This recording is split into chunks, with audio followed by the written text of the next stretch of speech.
આગામી ગણેશ મહોત્સવને ધ્યાનમાં લઈ પ્રાંત અધિકારી મુકેશ પટેલના અધ્યક્ષસ્થાને આમોદ તાલુકા પંચાયતના સભાખંડમાં શાંતિ સમિતિની બેઠક મળી। આ બેઠકમાં તહેવારોની ઉજવણી એકબીજા સાથે હળીમળીને શાંતિપૂર્વક ઉજવાય તે અંગે માર્ગદર્શન આપવામાં આવ્યું હતું। શાંતિ સમિતિની બેઠકમાં ગણેશ યુવક મંડળોના આગેવાનો તેમજ મુસ્લિમ સમાજના આગેવાનો મોટી સંખ્યામાં ઉપસ્થિત રહ્યા હતા। શાંતિ સમિતિની બેઠકમાં પ્રાંત અધિકારી મુકેશ પટેલ સાથે નાયબ પોલીસ અધિક્ષક પીએલ ચૌધરી,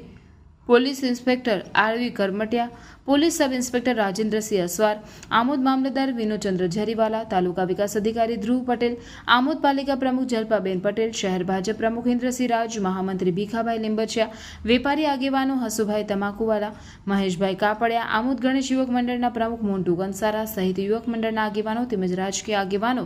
આમોદ પાલિકાના કર્મચારીઓ, વન વિભાગના કર્મચારી તેમજ વીજ કંપનીના અધિકારીઓ ઉપસ્થિત રહ્યા હતા। બેઠકમાં ગણેશ મહોત્સવને લઈને શોભાયાત્રા રૂટ ઉપર ખાડાઓનું પુરાણ કરવું, લાઇટિંગની વ્યવસ્થા, રૂટ ઉપરના નડતરરૂપ દબાણો દૂર કરવા, વીજ વાયરો ઊંચા કરવા, મોટા તળાવ ખાતે મગરનો ભય હોવાથી